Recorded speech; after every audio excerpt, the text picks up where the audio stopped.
All right, hello everyone. Welcome back to the Baseball Diaries. Nick got called into work, so he's technically No. no. Nick did get called into work, but what people don't know is that he works for the casting couch, so Yeah, he's getting railed right now. it's kind of unfortunate. Yeah, he is. He's I busy. I'll say that. my sympathies He's on a go out ride. to my sympathies go out to him. He's on a long ride. I'll say that. Meanwhile, the mayor of Torture City told us he was going to be here and has not And graced died. us with his presence. So We can only assume that he is dead. Probably in the newest addition to Hell, the Eighth Circle. Mm-hmm. And he's now the mayor of that. Yeah. So hopefully we'll get some insight on what the newest Circle of Hell is like. I'm sure that there've been a lot of creative. It's called being a Cardinals fan from 2015 on. Yeah. Well, then I guess it's the Ninth Circle. Yeah. I actually don't know how many Circles of Hell there are or how Neither do editions of that are going, but I think they need to pass an amendment. It's kind of like how in the United States we have a Congress, or we have a Constitution. They have the Constitution of Hell, and they have to amend it. They should. It would be very good to know. It's the first college football Saturday of the year, so happy College Football Saturday to those who celebrate. I didn't even know that. You live in Texas and you don't know that? Dude, you know this. My knowledge of baseball, through the roof. My knowledge of basically any other sport is atrocious. Here, we'll start off on a funny note. You want to know? Do you want me to read off my fantasy football team? Oh my God, please. Yes. Okay. So to be fair, I was busy with the baby at times and stuff. So there were definitely picks that I was not there for. Starting at quarterback, Baker Mayfield. I mean, that's good. That is actually good. Yeah. Running back, Christian McCaffrey. Could be good, could be horrible. He might die. Yes. He is the Royce Lewis of the NFL. Yes. I don't even know that. Tyrone Tracy Jr. is my second running back. It's not terrible. T. Higgins, first wide receiver. Okay. Lad McConkey. Yeah, that's someone I would predict you to pick. I didn't even. I don't think I picked. I don't know if I picked him or not. Quite honestly, he's very good, but so you'll be fine. Tucker Kraft. Starting at my. Oh man, I didn't realize that this guy's suspended. Starting at my flex position, Rashee Rice. Patriots defense. This one I did pick though. Harrison Butker as my kicker. I do like that one. Hold on, I'm getting a phone call. So you okay. start. Anyways, never mind. He canceled the call. We're good. Oh, okay. Never mind. No phone call. Yeah, so that's my starting lineup for my fantasy team. How am I looking? That's not bad. Really? I mean, I don't think you're gonna win, but you'll probably make the playoffs. My first week, my probability of winning is 43%. So that's within the margin of error. That is not bad. But I do need to find someone to play for Rashee Rice because he is suspended apparently, and I also have another player who is. Oh yeah, he killed someone. Well, almost killed someone. Well, I have another player, Jordan Addison, who is also suspended. Both of them were driving 120 miles an hour, so yeah. Oh, okay. Good. Chris Godwin Jr. is questionable. He's on my bench. He's not going to be back until week 5, so. Oh, sick. Jaden Higgins is also on my bench. I'd put Jaden Higgins in Rashee Rice's spot. Gotcha. And then there's Roshan Johnson, who's also questionable. Jordan Love. Actually, Jordan Love was on my team last year, and he killed it, if I remember right. Yeah, he's good. Oh, wait, no, he was not. I lied. He was not on my team last year. I didn't realize he was a quarterback. I was thinking of somebody else who was a wide receiver that you had me pick up. I think it was for the Packers last year that I had you help me draft, and you were like, yeah, pick that guy. Jaden Reed. That's what it was. Yeah, and he was really good. Yes. Yeah. Yeah, so that's how you know how little I know about other sports. Why I chose to do fantasy football this year again, I don't know. If you get lucky, you can win money. Basically, Yeah. I'm a degenerate gambler like C.J. Abrams, and I couldn't resist. You're a degenerate gambler like several MLB players. Someone Yes, who will not be named. However, some speaking of that someone who will not be named, before the podcast started, we were talking about the Dodgers, um, they're like back in the usual. lead. They are back in the lead in the West. They have a 2-game lead in the West again, which just like I said it before. It's like if the Padres could have won the division, it finally feels like little brother lands a punch. And And he gives you some damage and it hurts a yeah, bit. now it's like it looked like like it almost looked like you kind of let little brother get close to winning, and then you just were like no, like you were playing basketball and you finally let him win a shot, and then the next time he tried to shoot, you just were like nope, not this time. Yeah. However, the way the Dodgers get talked about every offseason, like we were discussing beforehand, they spend a gazillion dollars, sign all of the best free agents they can. Like you've said, they buy high and they keep it there. Yeah. Which is a good strategy. Admittedly, it is a good strategy. Like, I'm not saying it's bad. And this is one of my issues with it. Like, people say it's bad for baseball. No, people not spending is bad for baseball. Yes. That's the real issue. And that's why people are upset, because they're like, oh, well, we can't compete. It's like, yes, you can. The California tax code literally allows you to compete. Like, Yes. but they get talked about every offseason as if like they should be shattering the Mariners record. Like, Yes. we're talking 125 wins plus every season. And they've just And added so many pieces, and they always add so many, like just a big, not just like free agent, like always the free agent. Whichever one is the free, they this land year on it was Roki every Sasaki. fucking time. Or this year it was also Blake Snell. Yeah. This year it was also who the hell? They also added somebody else. Was Tyler Glasnow last year? Yeah, he was. Yeah, it was last year. Yeah, he was.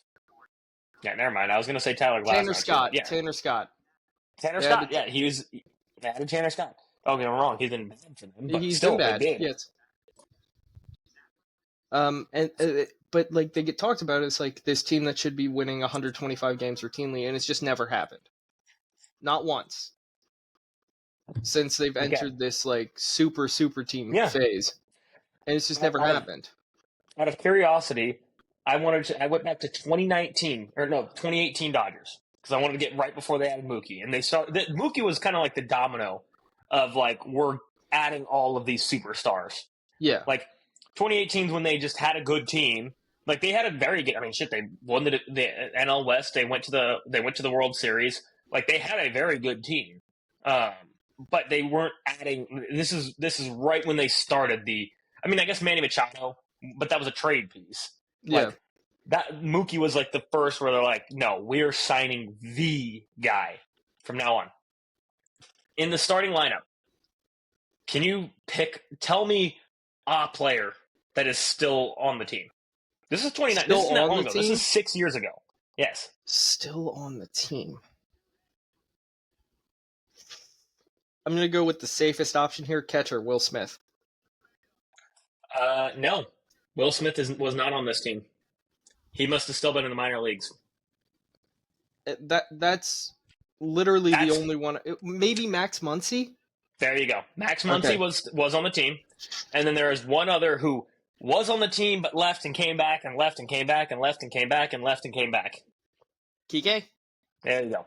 Okay.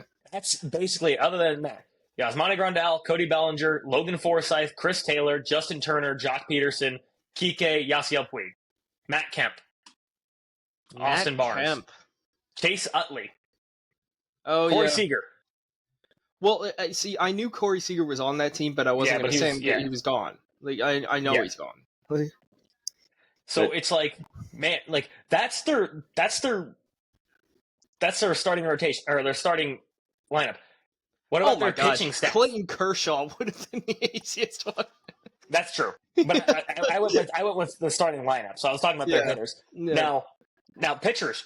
Can you name one other than Clayton Kershaw? No, you Other than, cannot because that it doesn't exist. Like there's but nobody. it was Gonsolin like still in the minors at that point. Tony G.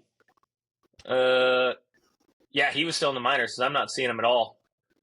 The fact that Kike Hernandez has a pitching stat on here cracks me up still. He always does. It's Yeah. the weirdest gimmick ever. They're like, anyone want to pitch? Like when they're getting blown out or blowing someone out, and they're just like, yeah, Kike. Also, Yimi Garcia was on the team too. I did not remember that he was on that team. I did not remember that either. The So only yeah, option that's I would think, like, it not even starting rotation wise, but like a bullpen piece would be like Blake Trinan, because I know he got traded there at some point, but he did. I think that was in maybe 19. But yeah, so like that's like so starting since then, pieces they've added, like pieces they've added, either added and lost or whatever. Mookie Betts, Trey Turner, Freddie Freeman, Max Scherzer, Blake Snell, Yamamoto, Sasaki, Tyler Glasnow, Teoscar. no, I'm missing Teoscar. And I'm not even naming them all. I'm just naming like the big ones where we're like, oh yeah, that's a huge ad. Yeah. Why am I feel like I'm missing. I know I'm missing a couple because that's just how they are. Freddie Freeman, did I say him? Yeah, you did. Okay. Mookie, I said.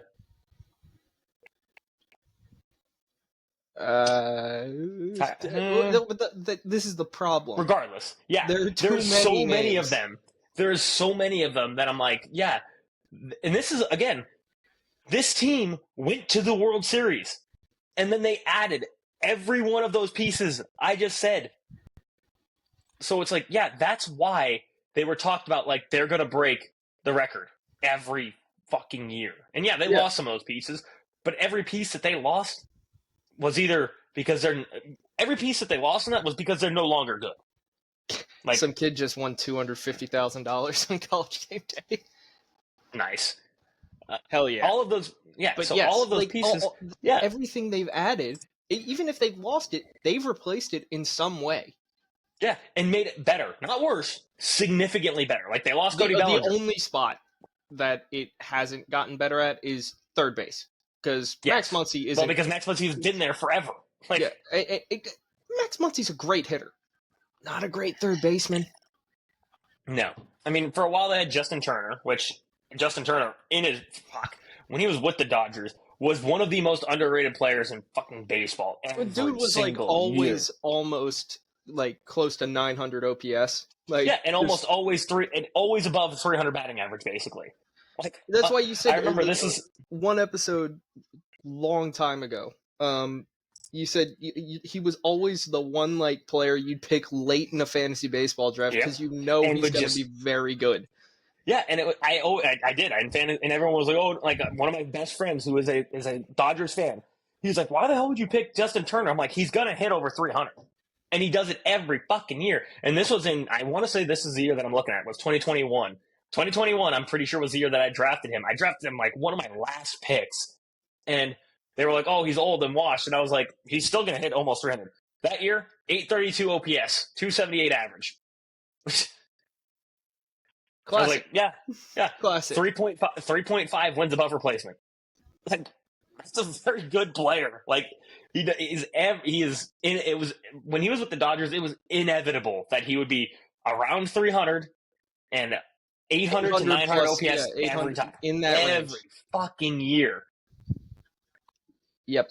Yeah. They just, like you said, it's like, it's a turnoff. The beard, the bright red beard, it's like, I can't take that. Every time, but then he's going to put up 300 every year. But anyways, what we were saying is like, yeah, they were supposed to, like this year especially, this year was the year that it was really talked about, where it was like, yeah, and I was on the same boat where I was like, man, if the big question is if these guys stay healthy. And unfortunately, they never do. No. Like, and well, I mean, and that's a product of their own creation. Yes. Like sending. I'm not trying to put Driveline out of business, but oh my god, sending your pitchers to Driveline is a death sentence to their UCL. It just is, because they're trying to maximize velocity. I understand that. Velocity is important, but it can't be the only focus. No, Like, I you mean, have to good look at what mechanics. Clayton Kershaw's doing this season. He is arguably, honestly, I would. Okay, I'm I'm gonna not bet apologizing to him. I'm not you doing it. have to apologize No, to him. no, Yes, no. I yes, refuse. No, yes. no. He's got a 3.06 ERA this season, 88 in the third innings pitched, a 155 or I'm sorry, 136 ERA plus. Look, I'm not that is apologizing. He's one of the best pitchers of all time. I will admit that. But, like, I'm not apologizing. no, because you and Nick and fucking and Sean all the time hang him up, Unk, hang him up, Unk. He's got a 3.06 ERA. Tell me right now, if he could just magically appear in the Phillies rotation, you taking that? Well, of course I'm taking that. Are you taking him as your game 2 starter right now? No. Who's your game 2? Jesus Lizard. You're going Jesus Lizard over Clayton. Well, I mean, okay, I understand playoff hysterics, whatever. For Clayton Kershaw, I get it. Like, his playoffs suck. Exactly. I shouldn't say suck, but like, Yes, they do okay. suck. Don't be kind. No, His you're right. playoffs You're right. They do suck. Now, I'm fine. Let's say it's just a regular season series, and he's planted in your Yes, I rotation. take it. Yes, He's your I two. take him. He's your I'm two. taking him as the 2. Yes, Exactly. because Wheeler is rest in peace. Done. Yes. Basically, because like, We've already man, discussed that at length. We don't have to go back there. It hurts. yeah, I can imagine. We're gonna let it die there. But yes, Clayton Kershaw is one of the best pitchers of all time. I'm not apologizing, because I do think it's time to call it a career. It's been so long. Like, dude, you're going into the Hall of Fame. I get it, but like, why when you're producing? Like, you're not. It's not like you're having a bad, like, not even having a bad, like, He's having a really good year. season. Yeah, like, he might. I'm looking it up right now. When we were telling him to hang him up, it was when he was getting fucking tagged, and he couldn't get. He was like, it looked like the old dog, like what Sean said, the old dog that really wanted 3K, and now it's like, oh, okay, he figured it out again. Fine, whatever. Yeah, he's But it's Clayton like, fucking Kershaw. Like, yeah, okay, give him some time. Like, he's got the lowest career ERA in history. Oh man, if only Jake DeGrom had been healthy his whole year, his whole career. He could have. It would have been him. It would have been him. It might have. But like, okay, right now, where does Clayton Kershaw rank in wins above replacement in their starting rotation? Or should I say just pitchers, even? Probably 2. I mean, I'd imagine someone like all of them are dead. Like, yes, he's second. The only one who stayed healthy most of the season is Yoshi. Yoshinobu. Yeah. Yoshi's got a 3, and Yoshi's got a 3.1. Clayton Kershaw's got a 1.5 wins above replacement. That's not bad. Like, for only the 17 starts and 88 innings pitched, he's kind of like, the reason, I'm going to say this, the reason the Dodgers were able to keep first place this entire time was Clayton Kershaw. Like, well, I mean, obviously you need everybody else. Like, yes, true. But I'm saying, with all of their pitchers not being healthy for most of the season, him consistently, shit, I can't believe we're saying Clayton Kershaw was the healthy one all season when it's been the opposite for the last 5 years. Yeah. But yeah, Clayton Kershaw was healthy he all season. No, he was not. No, he was not. Not all season, but like, no, he wasn't all season. But since a majority coming back, of the he's season, been healthy. Since coming back, he's been healthy. Yes. Which is a rarity for him. Not so much like the rest of their rotation is like every single one of them you can plug in an injury at some point. Yes. And they've all been, I mean, not great. I should say Yoshi's been fantastic. Tyler Glasnow's been fantastic. Like, when they're healthy, they've been fantastic. It's just they haven't stayed healthy. I'm going to go out on a limb here and say that Roki might just suck. I think so. It's early, but he might just suck. It is very early. It is very early. Dude, he was getting I don't think like he made a rehab start in AAA like probably a month or two ago, and he was getting tagged, and Yeah, his I mean that's what fastball I'm was seeing. sitting 93. They didn't end up giving him surgery, did they? No, they haven't made a decision on that yet, and I'm like, you have to. I think you have to at this point. I mean, if he's And then sitting 93, you're there's gonna no have to way because you're gonna have to resign yourself to not having him for a year, maybe two, because you've waited this long. yeah, I mean that's it. I agree. I think for his future in the major leagues, you have to do that because this is a guy who in the WBC was throwing 102. Yeah, Like it's not like this guy it's was a almost 95. 10 It's not miles like an hour. Yoshi. Yeah, it's not like Yoshinobu Yamamoto, who he sat 96, 97, could get you a 98, 99 occasionally. But No, only when he it needed was, it. yeah, That was this, supplemental. Like yes, Roki was, I sit 100 to 102, and like, then I have a split finger, which is a dragon fork or whatever they called it whatever the on, stupid ass nickname they give to all of those pitches now. yeah, it's a split. There's gonna It's be a splitter. another. It's nasty, Yeah, no, when he can throw it in the it's strike nasty zone. when he can throw it for a strike, and when he Yes, can establish his fastball, which he can't yes. do. He needs like two more pitches. He needs. I I think he needs a sinker and he needs a curveball. get Roki Sasaki and Paul Skeens talking. That's what I want to see because he's got the pure stuff. Like he's got the pure stuff. He needs some kind of guidance. Shit, get him talking to Clayton Kershaw. The guidance, Jesus, the ancient guidance that he is at this point. Like He's like Master Oogway. Yeah.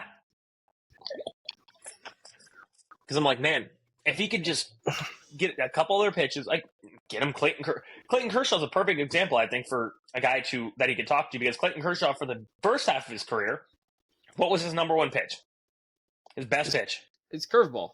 It was that banging curveball. Everyone was like, that's the greatest curveball this world has ever seen. Well, he started to lose. It's still fantastic. But then he developed a slider, and it was the best slider the world had ever seen. Like, so well, the thing is, Clayton Kershaw also always threw strikes. Yes, that is true. That is true. He That's says no to walks. His career ERA is so low. He's not giving up the strike zone. He says no to walks, and that's what we appreciate on this show. But anyways, back to what we were originally talking about. Yeah, so the Dodgers, like, they're not even going to come close to breaking the record.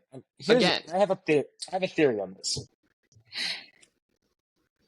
I hate to say it, but I almost feel like there is phantom IL stints in this because I don't think they care about breaking the wins record. I really don't. No, I don't think they do. The issue is they do have some players that, like, fucking Miguel Rojas will go on to like every podcast available and say, "Oh yeah, that's what we want to do." It's like, and like the thing is, it's like that's like it's not out of the realm of possibility. No, but I don't think they care because what does that do if you do it? It makes Nothing. the pressure. It makes the pressure of going into the postseason so much worse because everyone's like, "Oh my god, this team broke the wins record. They're the best team ever." Blah blah blah. If you lose, now you get clowned. Look at the Seattle Mariners. They've never won a World Series. They have that wins record to hang their hat on, which is really cool. But most people, if you went to the average person ever, you don't have a ring. That too. The other thing I was going to say, let's say I just went to any, not baseball fans, just regular people. I was like, okay, tell me what team you think has the record for the most wins in a single season. I bet I could go to 1,000 people that aren't baseball fans before they say the Seattle Mariners. They're all going to say Dodgers, Yankees, Cardinals, Cubs, someone that Astros. Astro, exactly. It's going to be something like that. Nobody's going to say the Mariners. Yeah, because nobody, like, they haven't won a World Series, so they're not that relevant. Like, and when they won the most games of all time, they didn't win a ring. So, like, it's so nobody cared. It's like, yeah, it's cool, but it's undefeated empty. Patriots. Undefeated Patriots. Exactly. They lost the Super Bowl to the Giants. not an undefeated season anymore. Mm-hmm. Nobody cares. Like it's if you don't win the ring, sure. And I'm not saying it's World Series or bust. I'm not saying to be a fan you should be World Series or bust. No, but the thing that what I was getting at was like I It's don't think ring this. I culture don't think is a little toxic. it It's a is. little But toxic. but what I will say is like I think with this team, with the Dodgers specifically, I don't think they care about the wins total because they're ring chase. Like they want the ring is what they care. So I think front office and management is kind of like, hey, yeah, we understand that you guys could come back earlier from your IL stints. Take the time. Go spend some time with the family. Relax. Because when it comes October, which we're seeing now, they got their pitching. They're getting their pitching staff back.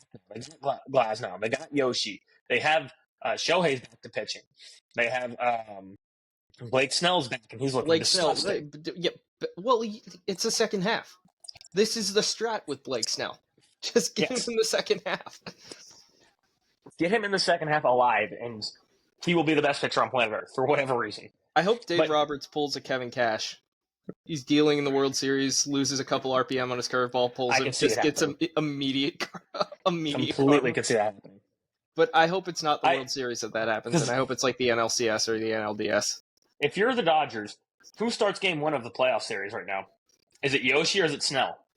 Or I guess Glasnow if you want to go that way, but I don't think it's. I would go Yoshi. I don't know. I'm like I think you do go with Yoshi because he's kind of been there. He's been there all season, mostly. He's been. I mean, he's not. It's not that I don't like Blake Snell as a Game 1 starter. It's just Yoshi's been there all season. You can rely on consistency there. Yeah, I think I agree. He has been there like basically all season. If they went Blake Snell, I'd understand. I would completely understand. But I think in my head, I would go Yoshi. My heart's telling me Snell. My heart's telling me Snell. My heart is telling me Snell, but that's how I am too. I'm like, my head's like Yoshi, but my heart is like Snell is a Game 1 starter. I do like. Yeah. So, but like, but that's what I was. But what I was getting at is like, okay, so now they got all their guys back, and yeah, they're going to go into the playoffs, and now it's Game 1, Yoshi or Blake Snell. Game 2, Yoshi or Blake Snell. Game 3, Tyler Glasnow. If they go to in a Game 4, they're going to go probably start Kersh, bring in Shohei out of the bullpen, or start Shohei. Actually, they'd probably go the other way. They'd probably start Shohei and then have Kersh come out of the bullpen. Probably. I actually like starting Kersh and bringing Shohei out better. I like that better. I do like it better. I agree. But I just think physically that's tough to do. Yeah. Because I'm just like, okay, Shohei's batting. And they're like, hey, go to the bullpen and get warmed up. You know? Yeah. Which, hang on. Hold. Hear me out. Okay. Shohei as a closer through the playoffs. That, I think, makes the most sense. That would be fucking disgusting. I'm not going to lie. Nastiest pure... He has the nastiest pure stuff on your staff. Like, you may as well. Look, that would be fucking gross. I mean, he closed the ball game in the WBC. He closed the ball game. Yeah, he did. And that's what I think makes the most sense. Dude, he'd come out of the bullpen throwing like 106. Like, oh man, he's throwing 100 for no reason now. I hate this, but I also could you imagine Dodgers win the World Series this year and Shohei is the one that closes out the fucking game? It would make so much sense. It would make it. It's like it is like it will be what like we tell our grandkids in 30 years on how good Shohei was. They're like, yeah, he won the MVP 3 times in a row to make it his 4th MVP overall. Should have been 5th, quite honestly. Sorry, Judge. You shouldn't. You did get You got robbed in the 2017 one. You robbed Shohei in 2019 or whatever it was. Anyways, then Shohei would have won 5 straight fucking MVPs, and he closed out the World Series in game 6 against the freaking. That's just whatever. How good he was. Yeah, yeah, we'd be like, that's how he was. One day, and I hate to bend Verlander this because it's what it is, but it is we will. He is, but he was right in that we will one day tell our grandkids how good Shohei Ohtani was, and it will sound like a mythical fucking creature. Yeah. Like it's what Yeah. our great grandparents tell us about Babe Ruth. Like where we're like, yeah, he sounds like a myth, and that's what Uh-huh. Shohei is doing. Except for the difference is Babe Ruth was playing against plumbers. Shohei Ohtani got paid almost $800 million. Babe Ruth was working in the coal mines part time. No, he was the only one that wasn't. Yeah. Quite honestly, Everyone else was. everyone else was. Yeah. And then they came and they're like, "Oh, I'm gonna go play some baseball." After I just had 3 grams of methamphetamine and a 16 pack of Coors Light, and you're like, "What?" Like, first off, that rocks. just guys You're being like- dudes. That's basically what baseball was back then, which is kind of sick. It's just guys being dudes. Like, that just got done with a 12-hour shift, had 32 beers, and now I'm gonna go pitch. And like, And I'm gonna throw 500 innings this year. they're like, arm hurts. They're like, arm hurts. Just take methamphetamine. Methamphetamine will solve all your problems. They What? didn't even know And- what a UCL was. No, well, because they couldn't understand. Like, they were like, no, you can't feel it if you're drunk and high at the same time.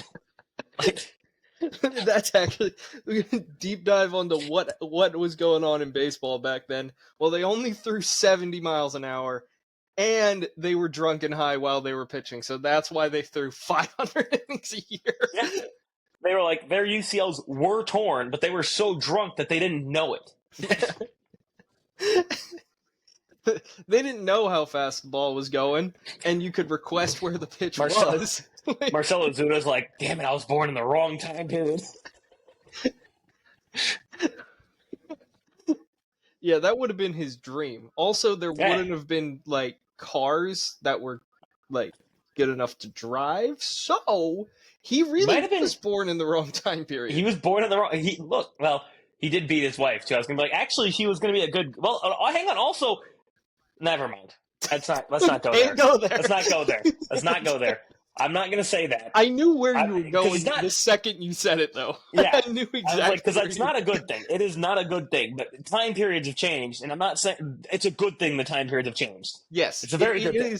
It is very good that time periods have changed. Let's But just get people- that out of the way. But if we had a crystal ball and looked at people in the 1950s, every man ever would be a major piece of shit. Like Yeah. all of them. Like Yeah. every single, like they'd be horrible people, and we're like, yeah, we worship these guys, and we're like, yeah, they went. If their wife fucking cooked dinner wrong, it was a fucking oh god. Yeah, it turned into something that WWE. yeah. That's quite honest. Like, and that's and people are like, oh yeah, we idolize this time. I'm like, yeah, they were fucking terrible people back then. Kind of a thank God that we've Greatest evolved, generation, my ass. basically. Yeah. Anyways, now that we're a historical podcast, We're diving into the Korean War now. so yeah, that's like the Dodgers. I don't like. Yes, I think they are good enough and talented enough to, if they were healthy all season, to break that 100 and whatever. I just record. think it's secondary. They're like, it's cool if it happens, but I don't care. Exactly, and I think the players are very much like, yeah, we want to break it, but I think front office and ownership is like, let's. I mean, that's fine, but nobody can get hurt. It's a cool goal to have. Yes, Like, they're like the issue is nobody can get hurt, and if you guys if you're hurt, we're going to put you on the IL immediately because we just need to make the playoffs. And guess what? We're going to make the playoffs. We could lose our entire pitching staff like we proved this season, and we're going to make the fucking playoffs. Like, that's because they have like 14 starting pitchers stashed yes, all the time. yes, yeah. I mean, their like eighth starter is like Emmett Sheehan, and Emmett Sheehan's got a 3.56. For some reason. Yeah, No like, that's like their- discernible one, but like there is like he exists and he's good. Yeah, and he's like their like 85th starter. They're like, yeah, this guy. If everyone else dies, he starts the game, and He'd be an he's ace got a on 3.56. probably half the teams in baseball, except for the Pittsburgh Pirates. I'd say about a third. But you're not like, but no, that's like still like So it's a sizable amount of teams where he's the ace. Yeah. Like, okay, White Sox, ace. Angels. Angels, ace. Oh, wait. Don't they have Kikuchi, though? Oh yeah, Kikuchi. But like that's a toss up. Like that's a Yeah, toss up. that is. That is a toss-up. Exactly. And the fact that we can have this conversation. Pirates, no, because of schemes. No, Cardinals, Bubba Chandler. actually, this season... Not Skeens, Bubba Chandler. Oh, sorry. Yeah. Cardinals, even this season, St. Graves having a terrible season. But she would probably be the ace this year. The Reds now. The Nationals, yeah, because Mackenzie Gore's been not great. After putting up Randy Johnson-esque numbers for the first half of the season, and Mackenzie Gore just decided to fall off a fucking cliff. The Rockies, duh. Yeah, duh. Duh. Not the Marlins. Orioles, no, because not the Marlins, not the Orioles, not the Rays, the 102 win Rays. God damn it. I was going to say the Twins, but Joe Ryan. Joe Ryan's so good. He is so good. Guardians, maybe? Since they got rid of Beaver. Yeah, because Tyler Baggy's not been good. He's not been good, but I'm skeptical on saying the Guards. Yeah, I am too, for some reason. I don't know why I'm skeptical, but I am. They just pulled up a guy, and guess what I did? Added him? Yep. And guess what he did? Shoved? He gave me like 20... Yeah, he gave me like 27 points. Of course. It's the Guardians. Yeah. Yeah. And I'd never even heard of this guy. Ever in my entire life. I was like, never heard of him. Picking him up. Like, Guardians' new starting pitcher? Pick him up. Because it's going to rock. Not the Mariners, Athletics? Obviously. Athletics, yeah. Athletics, yeah. So, anyways, that's a sizable chunk of the league where he is the ace, and he's like their 9th starting pitcher. Yeah. So that's why, the Dodgers don't really care to win the 116? Yeah. Yeah. Yeah, the 116 win Mariners, they don't care to break that record because if they didn't win the World Series and nobody cares. It doesn't matter because of ring culture. It doesn't matter. Exactly. So that's why. I guess moving on from that, is there any other Dodgers news and notes that are on here? Oh, I already went over. You guys need to apologize to Clayton Kershaw, so we can go past that. In fact, I'm apologizing for Sean and Nick. Okay. I've already said I'm not apologizing. As a man of faith. As there's a drive in a deep left field by Castellanos, it will be a home run. And so that'll make it a 4-0 ball game. I don't know if I'm going to be putting on this headset again. I've officially apologized. I haven't. I've already stated on the record that I won't. But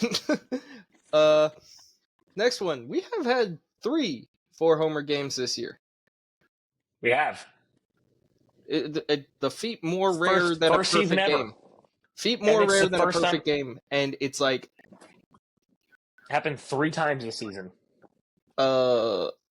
Which makes me think it's like that. There's no way it stays more rare than a perfect game for much longer because 3 in one season is absurd. And there was it 2 last season? I think so. Nick Kurtz almost had a 5.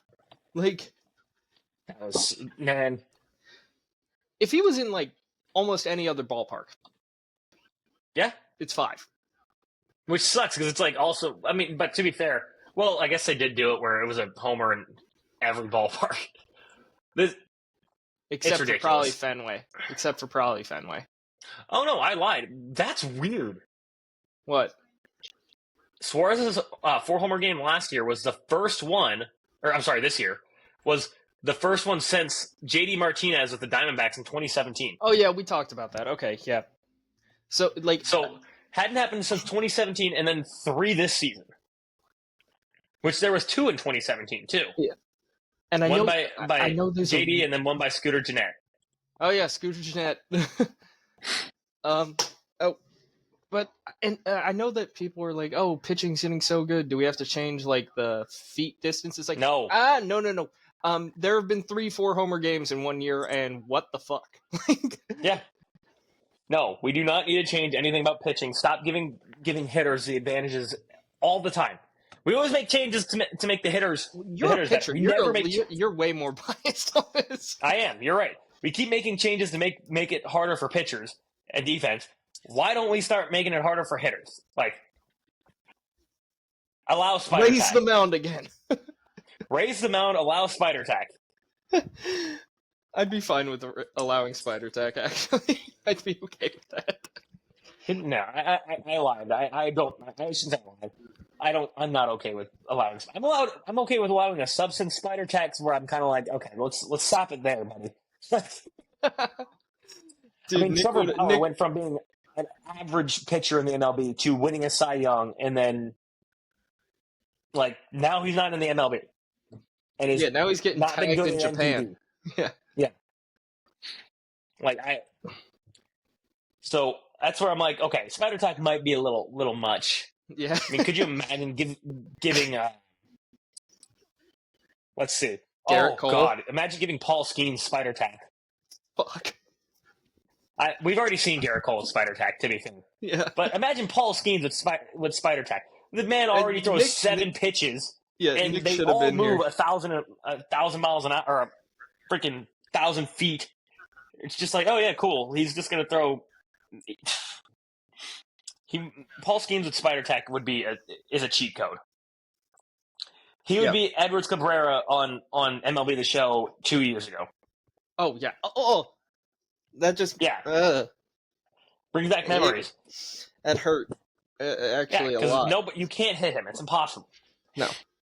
The only way that I would beat him is there'd be times where people would always just use him, and all they would do was inside up and in fastball every single time. Mm-hmm. So then I would literally just sit with it on up and in fastball, just click right away, and just hit a bomb, and then they'd quit on me, and I'd be like, "Well, look, he has other pitches. You do need to mix them in there." Yeah. Like, And they were all how about disgusting. one of the 96-mile-an-hour changeups? Like, just mix it in there. Trust me, you're gonna be okay. It In would fact, help. you'll make it. It would make it to where he is the cheat code that he is in that game. Yeah. Um. But yeah, Schwarber's ridiculous. Yeah, Schwarber 4-homer game, and he almost hit the 5-homer. Well, I should say almost. He asked about the 5-homer game, and he jinxed himself. Yeah, he asked about it in the cage, and he regretted it. Well, I mean, the Braves did put a position player on the mound, and he was like, I stink against position players. So. But everyone does. Most of the time. But, so he's going to hit 500 home runs, and it's going to break Tyler's brain. Oh, that's what we were talking about. Yeah, that's Yes. Now, can you name how many hitters have 500-plus career homers and either are not in the Hall of Fame or wouldn't be or would be if it wasn't for steroids? I don't want to go high because the list can't be that long. 29? There is 28 hitters that have 500 homers. 0 of them are not in the Hall of Fame, and or would be if it wasn't for steroids, basically. I was close. Yes, you're very close. I would say. Oh no, I said 28. So there are 28, 29. Kyle Schwarber, obviously. Yeah, Kyle Schwarber will be the first to be in the 500 home run club and not be in the Hall of Fame. Yes, the hitter that I would say has it's 28 homers, or 28 is the people that have 500-plus homers. Eddie Murray is the lowest. He's got 504. Obviously, he's in the Hall of Fame. The only, I guess, arguable one would be Gary Sheffield. He's not in the Hall, but also got caught with steroids. And that's the only one that's like... Gary Sheffield had a sweet swing, too. He did. And the bat wag, he was every... Yeah. His son is playing for Florida State right now, and he has the exact same swing. Yeah. Very nice. Yeah, I saw Very it.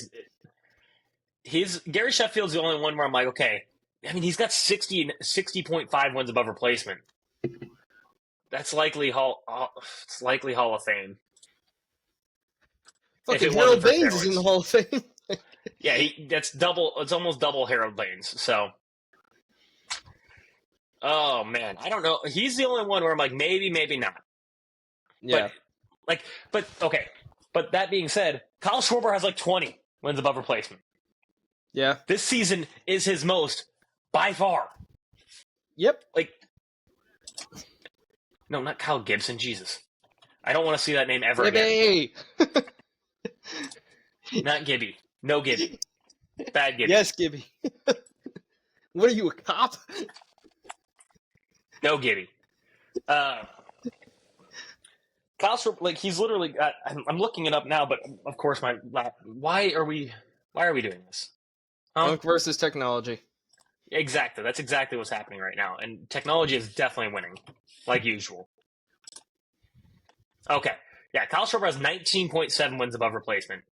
This season he has 4.4, which the next closest was last year. He had 3.5, and then there was a season between the Nationals and the Red Sox where he put up 3.5 as well. And he's got 333 homers. And he is the highest he's finished on the MVP list was last year. He was 15th. Like, he might hit the 500 homers, and he's going to break all of baseball's brain. Yeah. He already does that. He already does. He does do that. That's true. Like, what was it, in 2023, where he had 47 homers and a .7 wins above replacement? Because he hit How do you have 194. 197. Oh, okay. Like, how do you have 47 homers, 104 RBIs, .7 wins above replacement? Because he played left field. Yeah, and horribly played it. Yep. It's he's not going to be a Hall of Famer, but he's going to break baseball. And again, he had a 4-homer game yesterday. Or not yesterday, 2 days ago? 2 days ago, yeah. Yeah, 2 days ago. Which is the third this season, the first to ever happen. Along with Nick Kurtz and Eugenio Suarez. Which you're winning the jersey bet right now. I am winning the jersey bet. I forgot that we made that bet until he said that. So I was going to forget. I almost forgot. Noted Astros fan is going to have a replica of the Mariners Eugenio Suarez jersey hanging in his room. Okay. I'll take it. I'll wear it with honor. It's the principle. It is the principle. All those smart baseball fans knew I was going to win this bet. I knew you were going to win the bet the second it got made. Ryan McMahon. Because I was like, come on. Ryan McMahon currently has, and we went with OPS Plus because it favors me, currently has an 82 OPS Plus, a 648 OPS. Jesus, that's bad. Hey, remember when they were trying to tell when the Yankees fans... Breaking news, bad baseball player is bad. Remember when all the Yankees fans, including Nick, were like, well, he's a better fit for us than Eugenio Suarez, blah, blah, blah, blah, blah, blah, blah. Well, he plays better defense. Yeah, at least he's got a 648 OPS plus. Did you need another Anthony Volpe, Yankees fans? Because that's what you got. You got another Anthony Volpe in your lineup. And don't get me wrong, Suarez has not been much better. He's got a 94 OPS plus and a 685 OPS. He's so almost also at not league good. average. He's almost at league average, though. Also not good. That is both doing terribly. But whose upside did we like more? Because the one guy had almost 40 bombs by the All-Star break or by the trade deadline. So yep, one of them has 42 homers. The other has 18. Yeah, I'm gonna take the guy with 42 actually. Yeah. But so, anyways, I can't wait for that jersey. My Thanks, Nick. My fucking Anthony Volpe joke yesterday did not get the love it deserved. He said, I don't remember it. He said, "Are they accommodating for a better shortstop? Someone else is going to play shortstop." And I was like, "They're going to move Anthony Volpe to third for a worse shortstop? That's weird." Because it was a Jeter reference, and I was like, "That should have gotten way more." way more traction than it did. This is like, is A-Rod a better shortstop than Derek Jeter? Yes. Yeah, yes. no shit. But he That's moved why to if the third to Yankees, accommodate a worse shortstop. yeah, And it's hard basically, to be worse than Anthony Volpe. that is So true. if they have a worse shortstop on their minor league roster, that's not great. No, not at all. Okay, some other news. Like I said, congrats to Kyle Schwarber on the 4-homer game. He better not win MVP this season. Like, I'm sorry. He's not gonna. It's gonna be Shohei. We already know this. It needs to be Shohei. Like, it just does. Like, there's The only nobody. feasible What sucks candidate, is the only feasible Go ahead. candidate actually on the Phillies that is going to get MVP votes, who should get MVP votes. Like, all right, Schwarber's gonna get some, just Sure. naturally. But Trey Turner has probably the best argument to be second in MVP voting in the NL. I mean, He has honestly, he has almost 6 WAR. Like, he's been quite honestly, incredible.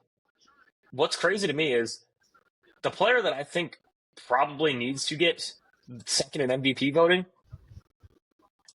is a pitcher. I think it's Paul Skeens. Oh yeah, no, I agree. Because there's just not like. Did he get a PCA. win last night? PCA's fallen off a cliff. He has completely fallen off a cliff. So I'm like, okay, PCA has fallen off a cliff. Well, his chase Shohei rate is was not doing sustainable. Shohei thing. No, it's true. Welcome back, Cubs. Javi Baez. Wait, how does Shohei only has 5.7 wins above replacement this year? Yes. Wait. Trey Turner has My 5.3, 5.6, something like that. My brain hurts because on the top of Baseball Reference for 2025 it says 5.7. Then you scroll down to the year by year and it says 5.5. What? My brain hurts. There's not much going on up there anyway, so. It's true. So, but then they have PCA still at 6.4. What? And how? Did you put up 9? I don't know. Before the halfway point? That would have been news. That's funny. I mean, I don't know because he has fallen off a cliff completely. He's been going over in multiple games. In a row. I don't know what's going on with Baseball Reference right now. Anyways, still should be Shohei Ohtani, and it's most likely going to be Shohei Ohtani. But I think I would go. I mean, even you could make the argument that Paul Skeens wins it because Paul Skeens currently people are going to look at his win-loss record, and it's going to take him away from him. Which sucks because I'm like, Paul Skeens currently has 6.3 wins above replacement, and don't get me wrong, this is a year that's weird in the National League where there's not super high numbers for wins above replacement. It's just not. It's kind of like you can make arguments for a lot of different players to get MVP votes. I'm not saying win it, yes, but yes, this is not going to be a unanimous MVP, not even close to it. But the guy who wins MVP might get 16 first place votes. Yeah, it's going to be. There isn't going to be a unanimous one. I mean, it's probably going to be Shohei, out of just because it always is. I would bet my mortgage on Shohei winning MVP. Yes, and then he would steal the property from me. Yeah, and like you said, Trey Turner has a case also, which not wrong, just early again. Yeah, by me. Yes, I know. That's why I said it. That's why I said it. Not wrong, just early. Because right now on Fangraphs wins above replacement, Shohei's leading at 5.9. Trey Turner's second with 5.7. I knew it was 5.7. Yes. Geraldo Perdomo has a case too. 5.5 wins above replacement for him. Geraldo Perdomo. He's a ball player. That dude. He's just a ball player. He is 100% a ball. But I'm just there is some weird. And that's the thing. I can see arguments for all of them. I can see arguments for all of them, especially Skeens. Yeah. But the problem is God, people with Hall of Fame votes and MVP votes, it's like you all need to fuck Skeens off. is tied in F4. Skeens is tied in F4 too. He's got 5.5 in F4. Man, this year is a weird one for NL It's a MVP. very strange There one. is because personally, if I was, You know I what? mean, I still go Hold Shohei. on. I still have to go Shohei. Yeah, I have to go Shohei too. But you know what? Fuck you, Ellie. You let me down. True. You let True. me down. So I believed in you. He owes you an apology again. He does. Which haven't we done this before? Where he gave you an apology, and then you gave him an apology. But I still think he's having a And really then I good season. paid him back by voting by saying he's going to win MVP, and he does. He is this still to having. me. Well, He's he's still having having a great season. No, he is, but he's not going to win MVP. No, he's not going to win MVP. He's got a 798 OPS. He's making me look like a fucking idiot. He's got 19 homers and 32 stolen. Like, he's had a really good season. Like, that's a really good season. Yeah, but my ass put him on fucking 3.4 wins. Watch. I think I jinxed him. That was he ain't 40 okay, watch. He's but he's he 2050 watch. He is, but he could be like if he figured it all out and was consistent, he could put up a Ronald Acuna type season. I agree with that, but the issue that his strikeout numbers are just atrocious. Still, do you know he's got what 153 strikeouts to 55 walks. Do you know what happened when Ronald Acuna cut down on his strikeouts? He won the MVP and set the first. 70. Again, And don't get me wrong, he is getting better at his strikeout percentage year by year. 33%, 31%, 26%. So like he's getting better on that. What he's not getting much better at is his walk rate. His walk rate, 8.2, 9.9, 9.4. So basically sitting the same walk rate. Which I mean, he did go a little better from his rookie season, but like... So for him, not it's enough. Like, if he increases the walks, it's like, okay, now he's getting on and he's stealing second and he's probably stealing third. Like, yes. Which, if I was Tito, I'd be like, dog, get on first. Walk. Yes. Get on first, steal second, steal third, possibly even steal home. Because you've done that multiple times. Like, this is kind of something we expect from you. Like, dude, just come on. Like, so, Ellie is not an MVP candidate. Sadly. My MVP candidate from last year I might is going to get votes. There. I might be early. You might be early. I can agree with that. I mean, definitely think... Trey's absolutely going to get votes. If you... all right. He 100% is. Which, if I'm pissed. I'm like, last year I had him. Yeah. Again, not wrong, just early. Exactly. Look up his Savant page and look at his outs above average. He's having a fantastic defensive season this year. Yes. Which is weird. Because Trey Turner has never been that good defensively. I think he leads... No, not NL shortstops. Well, actually, he might. Or he's at least knocking on the door. Yeah, his outs above average is 99th percentile right now. And obviously, his sprint speed is still 100 percentile. Yeah, well, yeah. Of course. But, like, I saw his Savant page, and I was like, that's shocking. Like, 99th percentile? I didn't go Ellie. Who the hell did I go for NL MVP this year? Who did you go? Hang on. That's because I'm looking at the wrong Word document. Man. No, I'm looking at the right Word document, but I definitely have... I accidentally wrote mine as yours. Because I know you had Ellie. I don't know who I had. Oh, no, I know who I had. Know who I had. Nope. I know exactly who I had. I didn't want to say it. Who is it?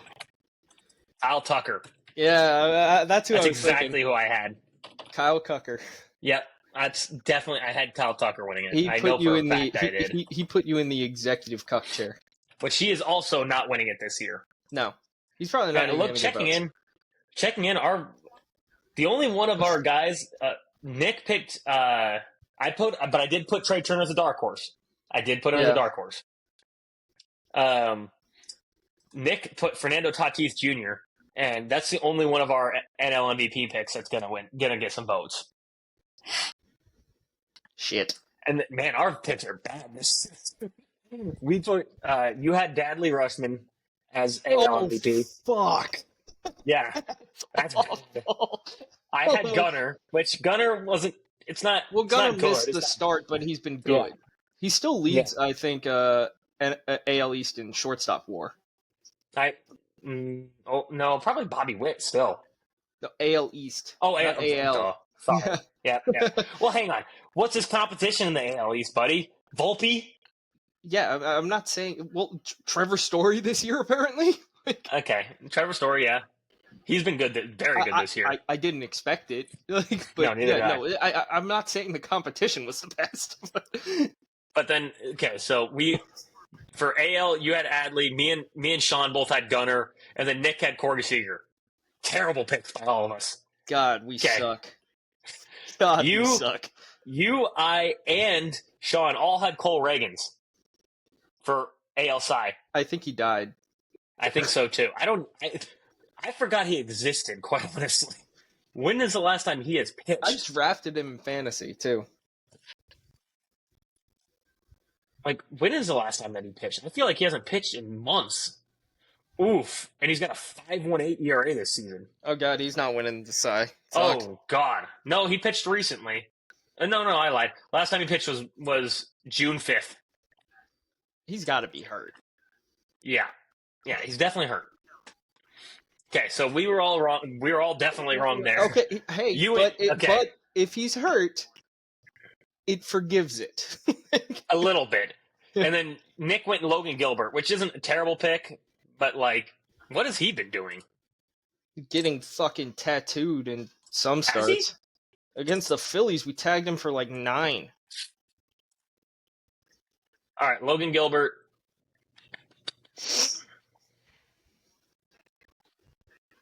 Logan Gilbert, he's got a 3.69 this year. Yeah, I'm just saying, I remember the Phillies faced him and we fucking touched him up. Yeah, Like, and that was on the 18th. The 18th, yeah, got 6 earned runs against him. oh, I thought it was So, 9. I mean, that's 6 not is fine. not a terrible. I'm not going to get on Nick for his pick. That wasn't a No, bad it one. wasn't He's a just bad not one. having. He's not having a Cy Young caliber season, but he's definitely not getting votes though. And then for dark horses, you went Bryce Mitchell and Spencer Schwellenbach. Those are not happening. I went Seth Lugo and Michael King. Michael King's just been hurt all year. Yeah, dude. So here's the Schwellenbach. I'm not mad that he's not having the best year, but I like his stuff is so good. I trusted it. Yeah. I was like, Yeah. yeah, he could. Like, I looked at his betting odds and I was like, I don't hate that. Like, if you're gonna pick a long shot, like, you put $5 on it, you'd win like 500. NL Cy Young, you went Zach Gallen. I went Hunter Green. Oh my God, and Zach Gallen's having the worst year of all time. Also, Sean went with Zach Gallen. Hunter Green's just been hurt. But I think Nick hit the nail on the head. He went with the obvious choice, Paul Skeens. We shouldn't have let him pick Paul Skeens. We should not have. We should not have let him pick Paul Skeens. That's not the obvious choice. Fair choice. Like, you and I both went for Rookie of the Year in AL. Jackson Jobe. died. He got hurt. Pick is voided. Yeah. Died. Pick is voided. Bubba Chandler in the AL. We couldn't help that he didn't get pulled up until we weren't wrong just early. Yeah, we were just early. Like, look, that's the Pirates' fault. That's not our fault. Yeah, exactly. Nick went Christian Campbell and Chase Dolander. Neither of those are happening, and both of them are terrible picks. Well, I'll give him a little bit of credence on the Chase Dolander one because it's like he pitches in cores. What exactly? Yeah, can but you why do? would you pick? But why would you pick a pitcher that He pitches had in cores? no You don't clue. do that. He had no clue for NL. You don't rookies. pick a. Yeah, you don't pick a fucking. You don't pick a guy who pitches in cores ever. No, you for never anything. should. There's no point. No. And then Sean went Jackson Jobe and JJ Weatherholt. Okay, well, again, void for Jackson Jobe. JJ Weatherholt hasn't seen the MLB yet, so. I'll forgive him for that one. Our Like, comebacks might actually hit, though. You hit Jacob deGrom, that could hit. I might get one. I had Mike Trout, and Sean had Mike Trout, and then Nick had Felix Bautista. And then for AL Comeback Player of the Year, nobody's hitting.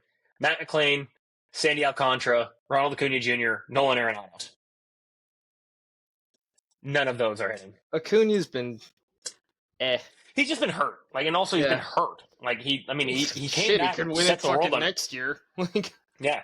He came back, set the world on fire, and then got hurt again. So it's like, well, Classic Ronald. yep. The All man right, is made of glass, unfortunately. unfortunately. I don't know how we got on MVP. Oh, because Kyle Schwarber is going to get MVP votes this year. And Trey Turner, you were just early. And Trey Turner. I was just early. So the Yep. NL MVP race is weird this year. There's going to be a lot very of guys strange. getting. There's going to be a lot of guys getting votes. And I think this last month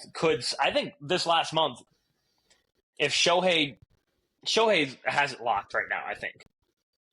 But if he falls but if off he struggles, even a little yeah, bit, if he falls off, he could lose it to a Trey Turner. He could. And I don't think he does though, just because of name though. Like I don't think he does because of name. I don't think he does, but he doesn't even have to fall off drastically. Like even if it's just a little bit, he's gonna get caught in that war race. If he continues to have bad pitching performances, he could lose that. Part of me thinks he's overthrowing. I don't think he's over. I think he's just getting unlucky, quite honestly. Because if you look at his ERA versus expected ERA, it's dramatic.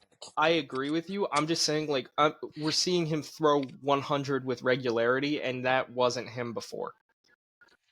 I mean, he could pull 100 for you, and he even pulled up 102 in the WBC. But like, it was regularly normally 98, 99. Yeah, 98, 99, 97. That's more what you expect. Yeah. Which is why I think he's slightly overthrowing. I'm not saying totally, but we didn't give this guy proper flowers, and I think him getting hurt is our fault because we gave him we talked on it a little bit, but then we kind of like sidetracked and did what we normally do. Yeah. But Nathan Eovaldi, we're sorry because I think the reason you got hurt is because we didn't cover you correctly. We should have glazed you more. Typically, whenever we say someone's hot, they just die. Which I think we just gotta cut that segment. We haven't done it in a long time. We haven't done it in a long time. We haven't done it like properly, and probably a good thing. Probably, especially for you, because you are not allowed to pick anybody that's hot. Everyone got hurt. Like, yeah, it was like 6 weeks in a row. I picked someone that was hot, and they went to the IL like almost instantaneously, and I was like, "What the fuck?" Like, pretty much. Yeah. But yeah, so we need to cover Nathan Eovaldi. Nathan Eovaldi is had a career season this year. I wish he would. Unfortunately, he's out for the season now with a shoulder strain, which sucks because he would have been probably top 5 in MVP voting, or Cy Young voting. He wouldn't have won it just because of innings pitched. Yeah, innings pitched 160 maybe. Like he would have been probably he had a sub 2 still. He's getting votes. Like exactly. I mean, he had a 1.73 ERA this season. He tied his career high in wins above replacement in only 130 innings pitched. 22 starts. He had a complete game shutout. 2.14 ERA plus. He wasn't even getting unlucky either. He had a 2.78 FIP. Where the fuck did you go? No. Can you still hear me? I can now, but you're very loud now. That's weird. Yeah, you just disappeared for a second. Am I still very loud? No, you're good now. But, okay. Yeah, I don't know what happened. He had a .854 whip. Like, man, he was disgusting all year long. And it sucks. I'm thinking about my AL Cy Young pick now, and I'm like, why didn't I go Jake? He's not going to win it, but it would have been a better pick. It would have been a better pick. Who did I say your AL Cy Young pick was again? Cole Reagans. We all picked Cole. Yeah. Look, it looked like a great pick. Last year he was like 5th. So it looked great. But unfortunately this year it's going to be Tarek Daniel again. That fucking psycho. God. I'm not mad about that. I'm not mad about it. We couldn't, and also we can never go back to back. So I mean, I think if we were putting money on anything, pick him, but fucking guy somehow is having a better season than he was last year when he won the triple fucking crown. He's got a 2.28 ERA, 5.7 wins above replacement, 1.82 ERA plus, 2.27 FIP, which is best in all of baseball. Jesus. He's got .873 whip, leads all of baseball. 1.4 walks per nine, 11.5 Ks per nine for an 8.48 strikeout to walk this year. Again, leads all of baseball. Of course. 8.4 strikeout to walk is absurd. And he has a To complete put it game into shutout. perspective, yes. But where he finished the last pitch at 103 miles an hour because fuck you, like that was the most fuck you fastball of existence of baseball, like that of all like, time. To all of a sudden dig deep for your last pitch of the game and just blow 103 right by someone is the biggest fuck you. Like you're not. I really want to hear the voice in his head. Like, I don't know if we can. I don't know if we can air the voice in his head ever. no, the voice in his head is saying some things that would probably get him sent to Gitmo. Yeah, like yeah, you're just like, man. It's so like I could not. I still remember that. I need to go back and rewatch that game because it was just so fucking dominant. Yeah, it was insane. And just throw a fucking 103. I remember. I still remember we were doing the episode. Yeah, we were recording, and we were talking. We were literally just talking about like, okay, we're gonna do this new say no to walks thing. It's gonna be like a belt basically, where somebody else can get it. And Tarek Skubal was like, "I'll take that." Yeah, never giving it up. Quite no. I've stopped looking at no walkers because the only way a perfect game is the only way you can fucking beat it. Yeah, but I'm saying the only way anyone's getting it now is next season. Good luck. Yeah, yeah. Like that. There's like the if only you way you could have. Yeah, sure. Yeah, that's the only fucking way. A perfect game or no hitter were the only chances. A no hitter wouldn't even for sure give it to them. Well, it would a no hitter likely couldn't give it to them. A no hitter couldn't give it to them. There's a walk. It's a say no to walks belt. A no hitter. Yeah. Tyler, think about it. Oh, because if he didn't have any, well, no, because they can get on because of an error. They can get on because of an error. Okay, but that'd be the that's only no stipulation. longer a perfect game. Yes. So if somebody, you're missing a key concept here. If he gave up no walks, no hits, and somebody got on because of an error, technically it could be a no walker and a no hitter, but not a perfect game. That's the only way that anyone there's two ways that you could. So no hitter or perfect game are the only two ways. But even then, if he doesn't pay 12, I'm like, I don't want to give it to you. Because however, I mean, and then not only that, but just based on coolness, fucking 103 to finish the fucking game. If someone threw a perfect game, I think we would give it to him just because it's you got rid of Domingo Germán. Yes, true.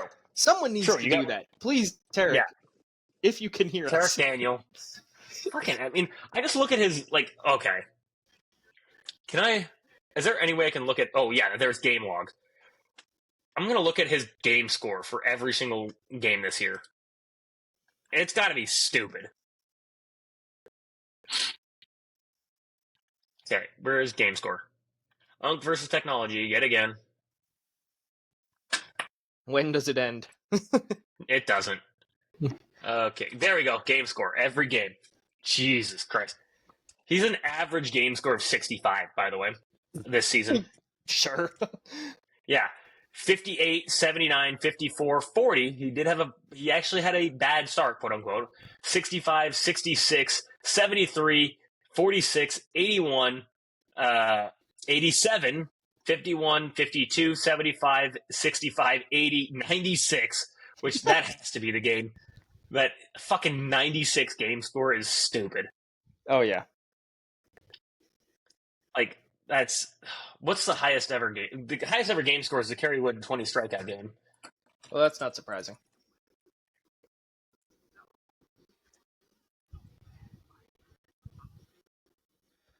Okay, I'm looking that up.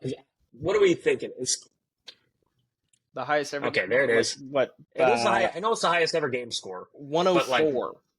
That's what I'm wondering. What do we think it is? 104 would be nuts. I just said Tarek Skubal's was what? 96. 96. Come on. God, you are fighting technology and you are losing. Oh, 105. 105. Oh, I was close. Okay. 105. You were very close. Been off by 105 one is the highest twice. game score. So he was only he was 11 points away from the best game ever pitched by game score. Yeah. That's absurd. Yeah. That's not even. He was 9 points away from the best game ever pitched by game score. That's ridiculous. That just 9 innings pitched, 2 hits allowed, 13 Ks, no. Holy fuck, man! Ridiculous. Sorry. I don't know how we went off topic to Turks. I know. Always I don't either, but it always happens. Anyways, so the Mets Nathan Eovaldi out for the season. Yeah, the Mets have called up 2 pitchers: Nolan McLean, who looks nasty, and Jonah Tong, who is pretty good. He looks disgusting. His dude. arm angle is ridiculous. Yeah, Tim Lincecum all over again. Yeah, baby Tim. Baby Tim. He pitched yesterday, right? Yeah, it was yesterday. Yeah, it was yesterday. And he went 5 innings pitched, 5 innings pitched, 1 earned run, 6 hits, no walks, 6 strikeouts. But I'm not gonna lie, it's not a bad debut. I hate this. You're gonna hate this. His numbers in the minor leagues are disgusting. Oh yeah, he had like a sub. I think he had a sub 1. He had a sub 2 this year. 1.43. It was like his last 6 he had a starts. 0. He had a Yeah, 0.98. He had a 0 in AAA in 11 and 2/3 innings pitched. He's got 113 innings pitched this year with a 1.43. Last year he had 113 innings pitched, 3.03 ERA. No, he might be good, man. It's like he might be really good. I hate it for me, but I'm happy for him. He might be really good. He looks really good. You might be in trouble. The Mets may have actually called up and actually gotten real starting pitching finally. Yeah, it's unfortunate. Yeah, because that was their thing that made them suck, was they have no starting pitching. And now they have McLean and Tong, and both of them look very good. Unfortunate. Unfortunate for you, but good for them because they look really good. The other thing about the Mets, Ryan, did they break Ryan Helsley? No, I think you guys did that last year. Yeah, it's probably true. That is probably true. No, he's been awful with them. He has been terrible. I think he's got over a 10 ERA currently. Yeah. With them, he has a 9.31. -1. He has a 0 wins above replacement this season. He had 1.1 wins above replacement with the Cardinals and -1.1 with the Mets. Jesus. Yeah. In 12 games, he has 9 and 2/3 innings pitched. He's given up 14 earned runs. With the Cardinals, he had a 3 ERA. With the Mets, he's got a 9.31. With the Cardinals, he had a 3.54 FIP. With the Mets, he's got a 5.71. He had a 140 OPS plus ERA plus with the Cardinals, 52 ERA plus with the Mets. His strikeouts per 9 is the exact. You know what? Okay, man, they were saying that he might be tipping. The Mets have been thinking that he's tipping his pitches, which could be true because his strikeout per 9 is the exact same. 10.3 with the Cardinals and 10.2 last season, 10.7 last season. From what I've seen so far, we already have said, his fastball has the highest slugging percentage against ever for him. Yes. So far this year. Fine. Yes. That could be an outlier. It's not moving, it's straight as an arrow. Yes. That's part of the problem. If he's tipping and they know the fastball's coming, they're gonna gear up for that shit. Yeah. They're gonna just hunt fastball. Yeah. And it's like the thing is, the strikeouts per 9 thing, he'll strike out 2, walk a guy, and then give up a bomb. That's what happens. That's what's happening. Right now, strikeouts per 9 is basically the same. His walks per 9 doubled. He's at 6.5 walks per 9. Which 6.5 is ridiculous. He's super reliant on the high fastball. And the home run he gave up to Bader definitely was supposed to be up based on where the catcher set up. It was right in the nitro zone. Which also, as a person who had Harrison Bader on their team, why are you throwing him a fastball? That fucker can hit a fastball. He cannot hit sliders ever. No. Like I saw him for seasons where pitchers would just throw him 4 straight fucking sliders and he would miss it That's every what time. everyone does with Casty. So yeah, I'm like, don't throw him fastballs. Anyways, Helsley's home runs per 9 up to 1.9, and then his hits per 9 up to 13 hits per 9. Holy fuck. That's Yeah. real bad. It's really, really, really, really, really bad. Like his strikeout to walk is way down. Like I don't know if he's tipping, but it makes the most logical sense at It this does point, make quite logical honestly. sense. Like he could 'Cause just I'm be like- he could just be flexing his glove more or something like that, but that's enough to be tipping. The word is out. Like that's all. Yeah. Like everyone knows. You're gonna see the Like- guys going back to the dugout and be like, look for this. Yeah, This is what's gonna happen. because at this point, it just since he's been with the Mets, it has looked very, very, very Ugly. and The honestly, good, he's the at bad, the point and the now. ugly. He's at the point now where at the point now they might have to send him back down. He's a free agent at the end of the season, and somebody's going to take a chance on him. But again, Somebody's he cost him- absolutely gonna take a chance on him. But This is again why we talked about it before. Why he's costing himself money. why? Well, it's exactly why I said the Josh Hader thing makes sense because He's like, I'm only this pitching is the what ninth. happens. Yeah. This is what happens when you turn your arm into take a- lasagna in a season. Yes. And you take a picture out of their comfort zone, tends to not be good. Yeah, and when you overuse him for 2 straight seasons, basically. So you're saying it is the Cardinals' fault?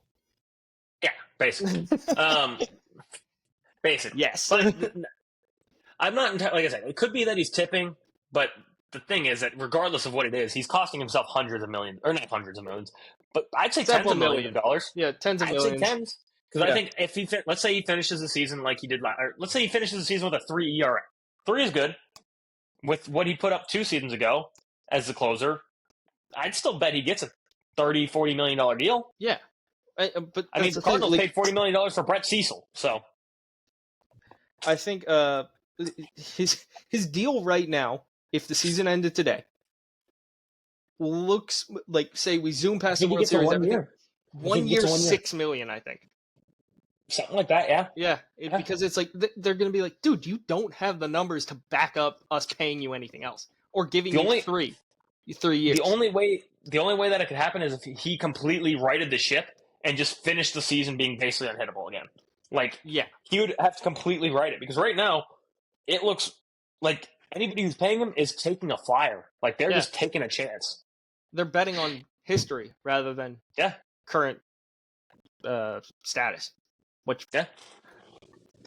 sometimes works, sometimes Which doesn't. happens. Yeah. Exactly. Sometimes it works, sometimes it doesn't. But it does mean that you're not getting a multi-year deal. You're getting a 1 year No. deal. You're You're getting a prove-it contract. Since we're on closers, Aroldis Chapman figured out this year that he has to aim. Yes.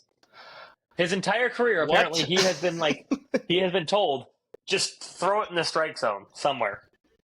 And Connor Wong decided to tell him, hey, with the pitch, I'm not even telling him, he just with the pitch com, inside fastball, outside fastball, high fastball, low fastball. And he was like, you know what? I will do that. It's a good idea. Like, what?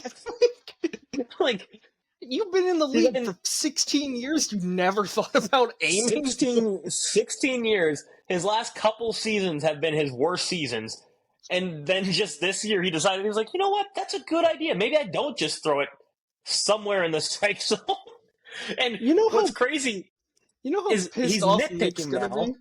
be? Nick's is gonna, what's Nick's gonna be like, so you weren't aiming on that fucking slider, Altuve? You were just like, No. fuck it, in there somewhere. He was just like slider, like,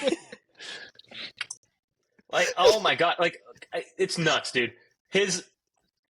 So you would think if you're nitpicking, generally your walk percentage would be worse because you're like trying to nibble the corners of the zones. No, apparently he's had this pinpoint accuracy his entire career and just didn't fucking use it. And now he's like, actually, that's a good idea. Location is a good idea. Because here's the crazy part. His walk percentage has basically cut in half. He's a 2.4 walks per 9. Last year, 5.7. Year before that, 5. Year before that, 6.1. Year before that, 5.6. Year before that, 6.9. Year before that, 6.1. He hasn't had a 2.4 walks per 9 since 2016 with the Yankees. Not even with the Cubs.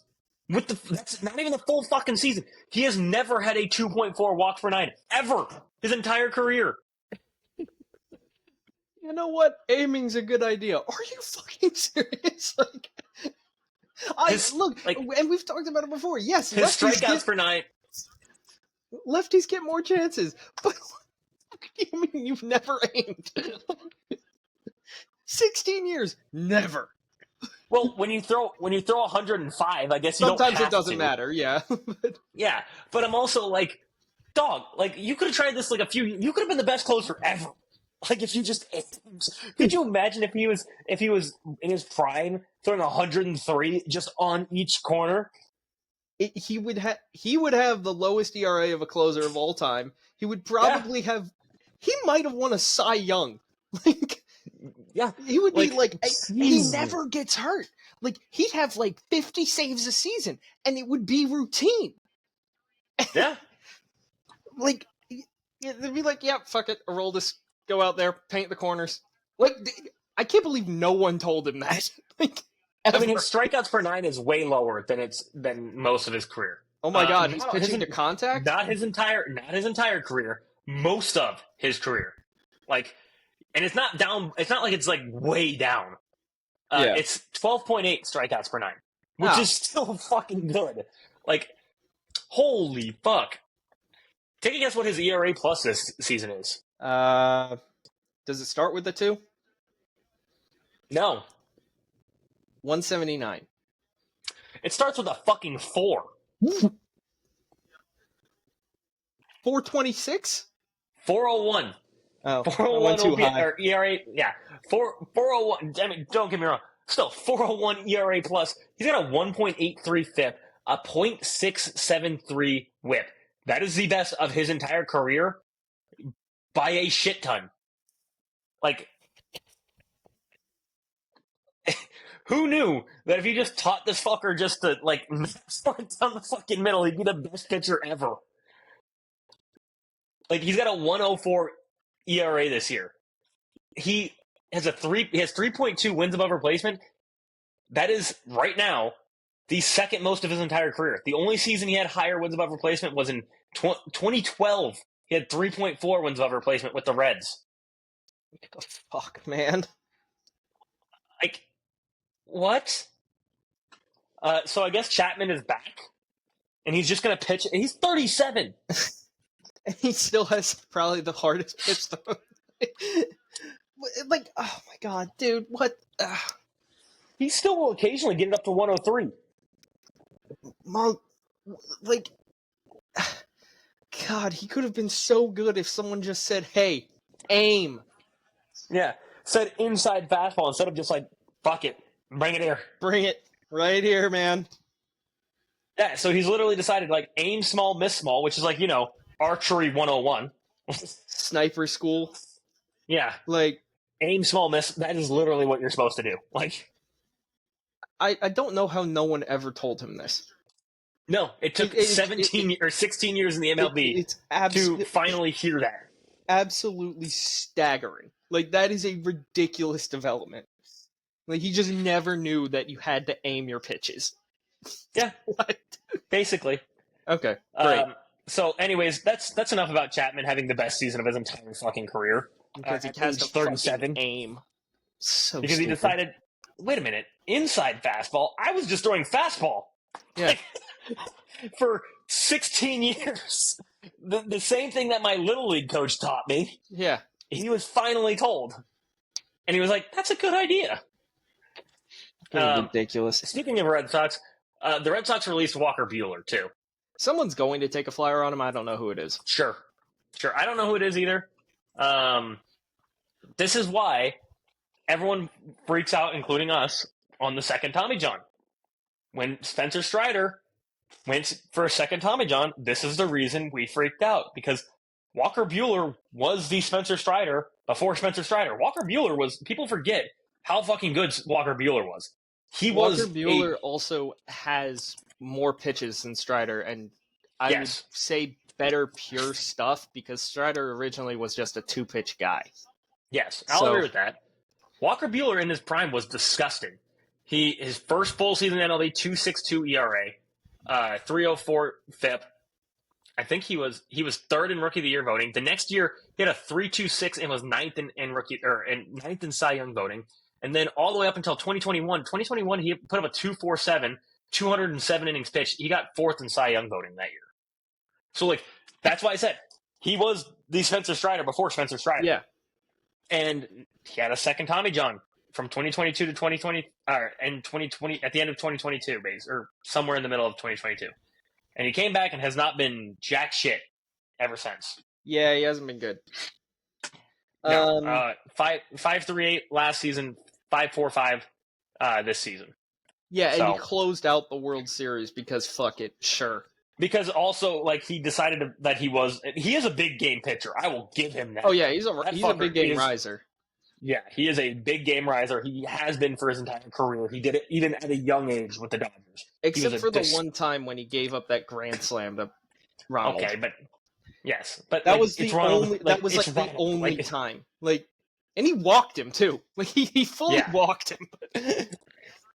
It's Ronald. What do you expect? I mean, his career ERA in the postseason is 3.21. No, I'm sorry, 3.04.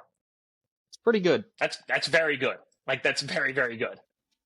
Yeah, and he's got 94 and 2/3 innings pitched in the postseason. That's insane. Yeah. Anyways, you gonna vote for Mark Teixeira? Yes. I don't know. I don't know who he's running with or what he's. I don't know his politics. But Mark Teixeira is running for Congress in Texas. So, sure. Sure. Okay. What current or former MLB player do you think should run for Congress or some kind of politics? I was gonna jokingly. Who the fuck was I gonna say? Oh my god. Red Sox legend that everyone hates now because of his politics. Oh my god. Bleeding sock. Oh, Kurt Schilling. Kurt Schilling. Yes, thank you. I was like, why am I drawing a blank? Yeah, Kurt Schilling. Who should have this, even though he got basically banned from the Hall of Fame because of just his political beliefs. Well, it's because he's insane. I mean, I'm not going to deny that, but he also should be in the Hall of Fame. No, he should be in the Hall of Fame, but he's fucking nuts. Look. Yeah. I can't. I'm not going to deny it, but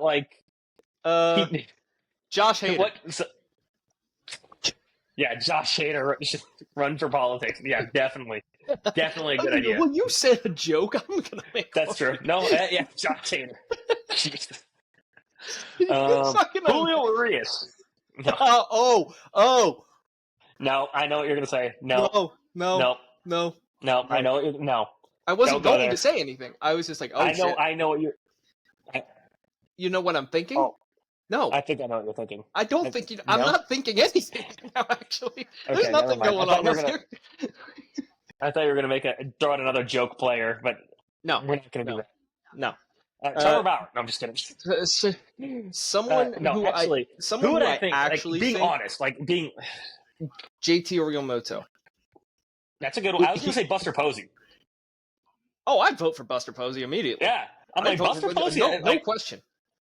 Basically, any catcher is always a good bet because catchers they're generally the smartest. Yachty. Yachty would actually make a pretty good president, quite honestly.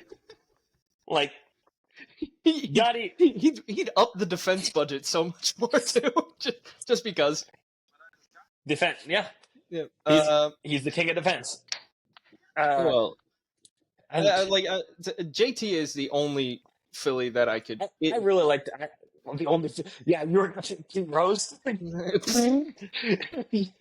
No. Only Pete Rose wouldn't make a really good congressman.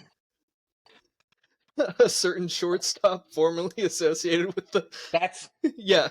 with who? Yeah. You know exactly Yeah, where I was going. that's where I was gonna go. That's where I thought you were thinking before. No. But I got there eventually. It just took me a minute. I think Kershaw. Kershaw would be another one. I could like vote Kershaw. for Kershaw. I would like Kershaw. Adam Wainwright. Adam Wainwright, I think would be cool. But Wheels, Good country he's bald. He's bald. Wheels is bald. Like the bald statue is like that's almost like that's just instantly presidential. Like, he already kind of has heart problems with the blood clots. Yeah, it would make sense. Yeah. Former pitcher Cole Hamels. Cole Hamels, I could see it. Not Garrett Cole. Garrett Cole, no. Last one, Alec Boehm. Never. Never. No, never. There's nothing in there. Like there's absolutely nothing. No. He would. His first act as president, no taxes on sins, guaranteed. That would kind of rock. First act, yeah, that would rock. But like that would be his first act, and he'd be like, He'd be like, no taxes on sins, and then they'd be like, sir, what about this war in the Middle East? And he'd be like, like that would be his response. Let it rock. He's like, no, there's people dying like currently, and he's like, oh, where's that the Middle sucks. East? Yeah, exactly. Where's the Middle East? He is not aware of anything going on in the world. Yeah. You know what would make it worse? Brandon Marsh would be his fucking running mate. Brandon Marsh be his VT. Yeah. Marsh Bohm 22. Jesus. You couldn't even the best part about that campaign would be you couldn't even call him a home run candidate. You could call him a doubles off the wall candidate. Yeah. And that would be hilarious. I would vote for it just for the slogan because that would be funny as fuck. But it's not happening. We're not going to home run doubles off the wall. It's almost as good. It's pretty good. Yeah. All right. Ippei's bookie. Ippei's bookie did an interview. I haven't seen the whole interview. I need to see that whole. No, interview. I absolutely need to see that interview. I need a tinfoil hat, and I need to watch that whole interview. Quite honestly, I almost called for a tinfoil. Depending on what I sent you on that video, depending on what was said on that video, was gonna depend on if we have a tinfoil hat episode. He said something that made it where we don't need a tinfoil hat episode. He stated that he was receiving bets in the middle of a game where Shohei Ohtani was currently on the mound, and that's where he knew that it was Ippei. Okay, well that makes sense. Yeah, which we're like, yeah, that makes a lot more sense. Jesus, Ippei was a degenerate. Bookie. Oh, did you hear the other quote that he had? His other quote was, I only paid him out like 3 times because he always lost. That was exactly what he said. I was like, that's hilarious. Like, God damn it, Ippei. You should just gone to the casino and put it all on black. Ippei was literally like, I got this 27-leg parlay. Like, it's like, what? How many legs? The bookie was like, fine, fuck it, put it in, I guess. Like, how much do you want to put on it? Like $5 million. What? He's like, if you win, you do realize you will shut down the economy, right? You're gonna crash the world That's market. exactly what I'm gonna do. It's exactly what I want to do. I want to be so rich that it drives me insane. And they were like, okay, fine. And then he got caught, and they were like, hey, buddy, maybe don't use Shohei Ohtani's bank account and pretend to be Shohei to place these bets. That was insane. Like, what a nuts move. It is a nuts move. I'm not gonna lie. Like, and also remember that they were like best friends before this. So be careful who you trust. Apparently, I can't imagine like doing that to your best friend. Like that's nuts. Like absolutely insane. Like you're talking about something that if it gets investigated poorly, you could potentially end his career and land his career. Put him in prison. Yeah. Like, thankfully, Ippei was bad enough at it to where they were able to find out quickly that it was just him. Yeah. Like, and don't get me wrong, that means he's going to prison. What did he get? He got a sentence of like 16 years or something like that, I Something thought. like that, yeah. I think So, some of it was suspended, so I think he only has to serve 4. oh, great. Yeah. He's going to Our be out criminal there justice betting system. again. Ipe for president. he would instantly legalize sports gambling in every single state. Oh, yeah. First move. He's like, I went to Alaska and they didn't have sports betting. So now it's legal. It's federally legal. He'd put the entire defense budget on some 27 leg parlay. He put the entire defense budget on a win or loss of a war. Like, it'd be the the war in Ukraine. I got all of my money on Russia. We're like, you can't bet on war. Like, it's like I can find someone. It's like that's not the point. That's what landed you in prison. Yeah. All right. Moving on from eBay. Thank you, Cal Raleigh. Thank you. We appreciate Cal you. Raleigh is going to win the MVP. He's going to win. Say that because Nick's not going to fight you right now. Like, I don't care. I'll say it to his face. I know Cal Raleigh's going to win the MVP. And at this point, because Aaron Judge is falling off a little bit, and because Aaron Judge is not playing a position currently, I think it's justified. I agree. No, you by do realize I agree with you, right? Yeah. By B-War, they're within the margin of error. They are very close. By F-War, they are 0.1 point apart. So, if you ask me, you have to go with the guy who plays the premium defensive position. And manages one of the best pitching staffs in baseball. Yes. And, if you want to go another way, Aaron Judge with the Yankees, if they lose Aaron Judge, they still might make the playoffs. If the Mariners lose Cal Raleigh, they're in last place. Yeah, they're very bad. Like, yeah.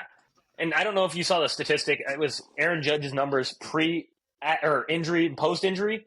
They're bad. He dropped from like a 1.1 OPS to like a 700 OPS. Yeah, and he's hitting like 205. Yes. Currently in his last 30 games is another reason why Nick hates Anthony Volpe. Yes.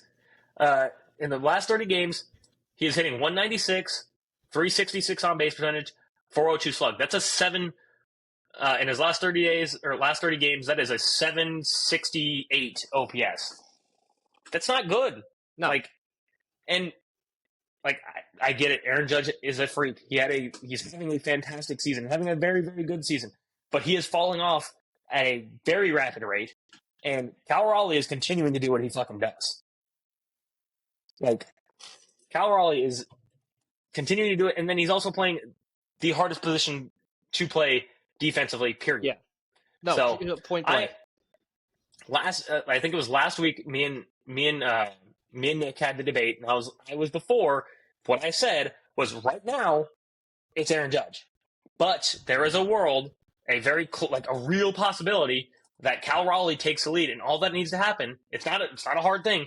All that needs to happen is Cal Raleigh needs to continue to perform, and Aaron Judge needs to take a step back. Lo and behold, he took that step back, and Cal Raleigh is still putting up 800 or 900 OPS plus, or I'm sorry, 900 OPS, and playing premium defensive position at catcher. So that's why Cal Raleigh wins the MVP this year. Yep, solid argument, counselor. Thank you. Now, is the Shane Bieber is back point the last one, or is it the same one as the last time?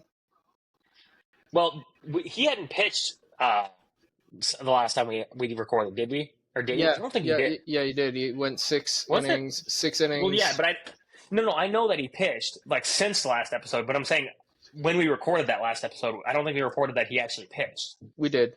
I think we did. Yeah. I thought we recorded the day that he was supposed to pitch. No, we talked about him. Well, that's why I was checking. Never mind. Fine, I'll say it again. Shane Bieber is back again. He pitched again. 5 1/3, 6 strikeouts, no walks. He has not walked a single batter all season. We are now at Blue Jays podcast. I know it sucks 'cause we Unfortunately, need to see Cam. We need to see Cam. Now we have to see Cam happy, but like we just want to. What we really want to see is Shane Bieber. yeah, That's all we want.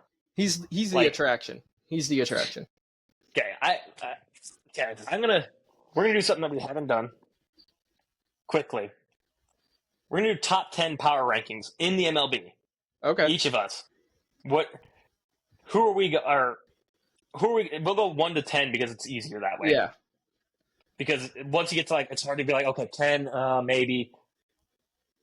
Who would you go your number one power rank team? I mean, I'm still going Dodgers. I don't want to do it, but I think I'm gonna say Brewers. You're gonna go Crew. Yeah.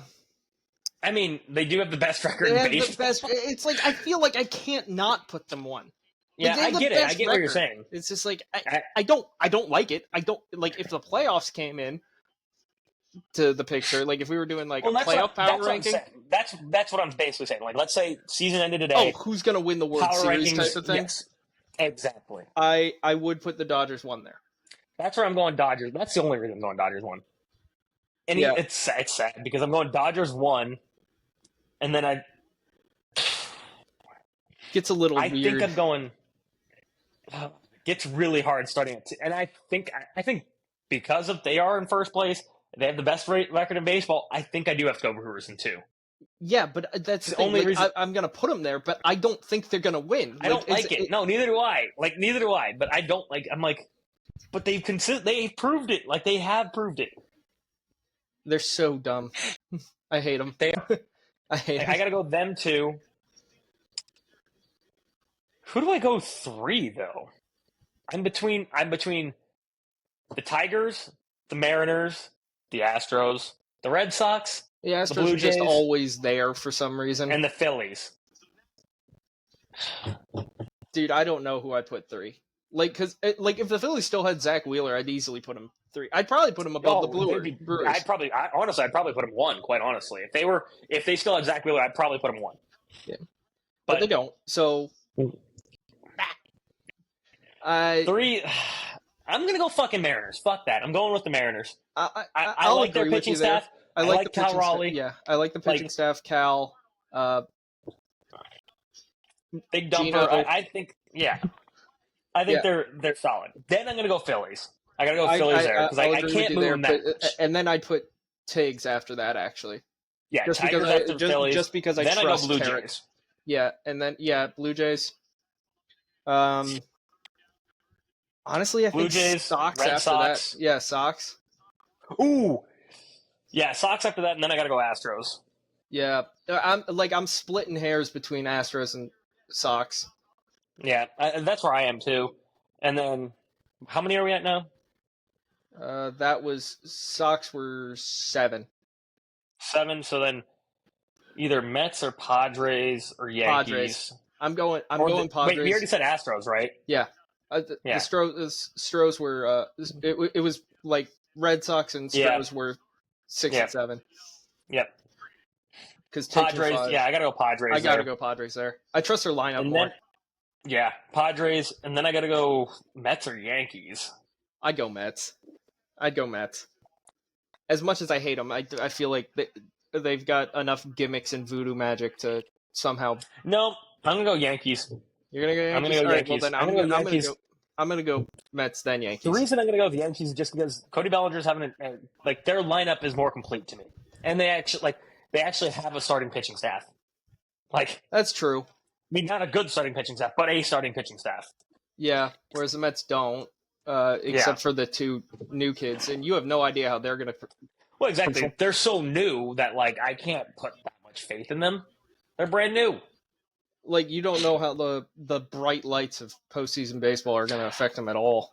Yes, exactly. Okay, and before we get into stats leaders and standings update real quick, can I address one thing that I saw on Cardinals Twitter that pissed me the fuck off? Oh, God. What was it this time? Quick. I sent it to you guys, where they were like, if you take out Miles Michaelis starts... Miles Michaelis, Andre Palante, and Eric Fetty starts. They have one of the best records in baseball. And yeah, they get, winning at a 629 clip, and it's And I'm like, yeah. So if you take away the bad You players, they're take a good away team. the bad, they're good. No Yeah. shit, Sherlock. Yeah. I saw, and my favorite thing I was happy about was Cardinals fans called out the bullshit, and they literally were commenting, "Yeah, take away the bad players, they're a good team." The Cardinals win 100% of their games; they score more runs than the other team. Novel Yes. concept. People were literally doing that. I should have patented that concept because I'm the one that started that fucking train. Yeah, Nobody knew that the best way to win baseball games is to score more runs than the other team. I know it's a shocking concept. A lot of people don't know that. No, I've been preaching it this whole time. Any team that does that would win 162 ball games if they did 162 games of the season. It's a shame that these guys just don't know the fundamentals. They don't understand. They just don't get it. Score more runs than the other team. That's what the Brewers are doing. Playing good fundamental baseball. Good fundamental baseball. They are your dad's favorite. You know, we won't hear the end of it from our dads if the Brewers win the World Series. I don't want them to win it just because of that. Your dad would. My dad. If they win the World Series, we're bringing my dad on the podcast just because of that. Get a bunt down. Yeah, literally. Oh my God. No one bunts anymore. He's gonna be like, Brewers bunted. That's Bryce Terang stole 30 bases. That's why they play good baseball. Christian Yelich hits the ball the other way. And that's going to be my life. We're going to have an episode where it's...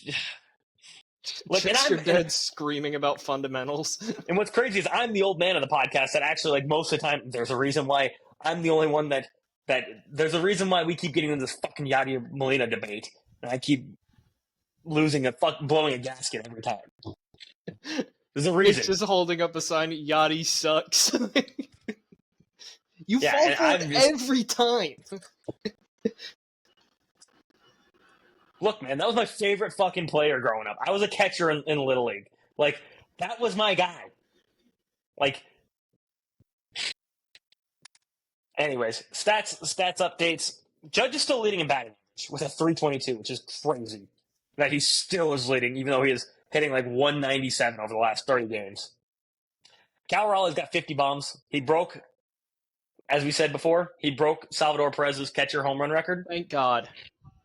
Carlos Roberts got 119 RBIs, which leads the MLB. How the fuck is he got 119? Also, did they move him from the leadoff spot? Like we've been like he's hitting second. Like we fucking said.